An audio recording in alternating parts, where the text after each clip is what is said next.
దేవుని పరిశుద్ధ నామమునకు మహిమ కలుగునుగాక. క్రీస్తునందు ప్రియ దేవుని బిడలారా, ప్రభు అయిన యేసు క్రీస్తు పరిశుద్ధ నామంలో మీ అందరికీ ఉదయకాల శుభములు తెలియచేయచ్చు ఉన్నాను.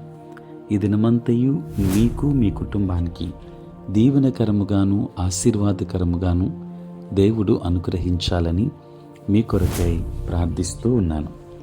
నేటి దినము కొరకు ఏర్పాటు చేయబడిన దేవుని వాక్యము రాజులు 2వ గ్రంథం 4వ అధ్యాయం 2వ వచనం. ఎలీషా, నా వలన నీకేమి కావలెను? నీ ఇంటిలో ఏమి ఉన్నదో అది నాకు తెలియచెప్పుమనెను. అందుకామె, నీ దాసురాలైన నా ఇంటిలో నూనె కుండ ఒకటి ఉన్నది, అది తప్ప మరేమియూ లేదనెను. ప్రియులారా, నేటి దినము కొరకు ఏర్పాటు చేయబడిన ధ్యానాంశము, కొంచెములో దేవుడు ఉంటే అది అత్యధికమే. ప్రియులారా, చదువుబడిన వాక్య భాగాన్ని ద్వారా మనం గమనిస్తే, దేవుని విశ్లేషణ ప్రకారం కాకుండా మరొకరి విశ్లేషణ ప్రకారం చూస్తే, ఈ బీద విధవరాలి అవసరాలను తీర్చడానికి ఆమె వనరులు అసలు సరిపోవు. కొద్దిపాటి నూనెకు కొంచెం ధనం మాత్రమే వస్తుంది. అది నిశ్చయముగా అప్పుల్లో నుండి, రాబోయే ఆమె పిల్లల బానిసత్వము నుండి విడిపించడానికి సరిపోదు. ఆమె పరిస్థితికి నిరీక్షణ లేదని తర్కం చెబుతుంది. కానీ దేవునికి సమస్తమును సాధ్యము అని యేసయ్య చెప్పారు. ప్రియులారా, తన వద్ద నూనె ఉందని విధవరాలకు తెలుసు. దాని గురించి ఎలీషాకు చెప్పింది. తన వస్తువులన్నీ చూచి అవి అవసరాన్ని తీర్చడానికి సరిపోవని బేరీజు వేసుకుందనడంలో సందేహం లేదు. కానీ కొంచెములో దేవుడు ఉంటే అది అత్యధికమే. తనకున్న వాటితో దేవుడేమి చేయగలడో సమీకరించుకోలేకపోయింది. దేవుడేమి చేయగలడనే విషయంలో దైవజనుడు ఆమె నేత్రాలను తెరిచాడు. ఆమె విశ్వాసంతో స్పందించింది.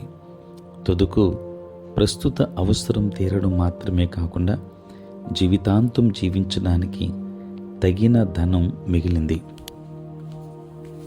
ప్రియులారా, ఈ విధవరాలు వలె దేవుడు మనకిచ్చిన సామర్థ్యాన్ని చూడటంలో తరచూ విఫలమవుతూ ఉంటాం. మన వైపు మనం చూసుకుంటాం. మనకుంది మానవ సంబంధం మాత్రమే. మన పట్లున్న దేవుని ప్రేమను, దేవుని శక్తిని నమ్మడంలో వైఫల్యం చెందుతాం. ప్రియులారా, కొన్ని చేపలు, రొట్టె ముక్కలు వేల మందిని ఆయన ఆశీర్వాదంతో తృప్తిపరిచాయి.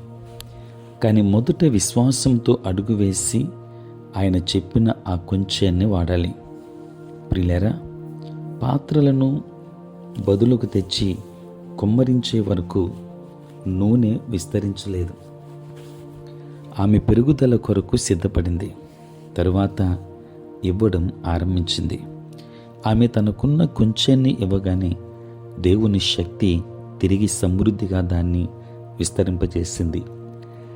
దేవుని బిడ్డలారా, ప్రతి ఒక్కరి వద్ద ఏదో ఒకటి ఉంది. ఈరోజు నీ వద్ద ఏముంది? ఏదైనా మేలును చేయడానికి చిన్నదిగా కనిపించవచ్చు, కానీ నీకున్న దాన్ని విశ్వాసంతో దేవునికి ఇవ్వండి. అది పెరగడానికి గమనించండి. కొంచెంలో దేవుడు ఉంటే అది అత్యధికమే. దేవుడు మిమ్మును, మీ కుటుంబాన్ని దీవించునుగాక. ఆమేన్. ప్రార్థన. పరిశుద్ధుడైన తండ్రి, ప్రేమ కలిగిన మా ప్రభువా, మీ పరిశుద్ధ నామమునకై వందనాలు, స్తుతులు, స్తోత్రాలు చెల్లిస్తున్నాం నాయన. రాత్రంతయు కాపాడి సంరక్షించి సుఖనిద్రను మాకు దయచేసి మా జీవితంలో మరి యొక్క నూతన దినాన్ని మేము చూడగలిగే భాగ్యాన్ని మీరు మాకు ఇచ్చినందులకే స్తోత్రాలు. ప్రభువా, ఈ దినమంతా కూడా మీ సన్నిధి మాతో ఉంచండి. మీ ప్రసన్నత మాకు అనుగ్రహించండి. మా ప్రతి బలహీనత నుండి విడుదలనివ్వండి. మా పనులలో, ప్రయాణములలో, పరిచర్యలో మీరే తోడై ఉండండి. ఎంతమంది బిడ్డలు అనారోగ్యాలతో ఉన్నారో వారికి ఆరోగ్యాన్ని ఇవ్వండి. సమస్యలతో ఉన్న వారికి సమాధానం ఇవ్వండి. ఉద్యోగస్తులు, వ్యాపారస్తులు కష్టపడి పని చేసుకుంటున్న ప్రతి బిడ్డను దీవించండి. వ్యవసాయదారులను ఆశీర్వదించండి. తండ్రి, నీకు స్తోత్రాలు చెల్లిస్తున్నాము ప్రభువా. దిన దీవెనలతో మమ్మల్ని నింపండి నాయన. ప్రతిదినము ఈ ప్రాతకాలపు ధ్యానములలో ఏకీభవించుచున్న ప్రతి బిడ్డను దీవించండి తండ్రి. నీ స్తోత్రాలు. పుట్టినరోజు, పెళ్లి రోజు జరుపుకొనుచున్న బిడ్డలను దీవించి నూతన ఆశీర్వాదములు వారికి అనుగ్రహించమని, మీరే తోడై ఉండమని నజరేయుడైన యేసు నామములో ప్రార్థించి వేడుకొనుచున్నాము తండ్రి. ఆమేన్. తండ్రి, కుమార, పరిశుద్ధాత్మ త్రియేక దేవుని దీవెన సదా మీకును మీ కుటుంబానికి బిడ్డలకును తోడై ఉండును గాక. ఆమేన్.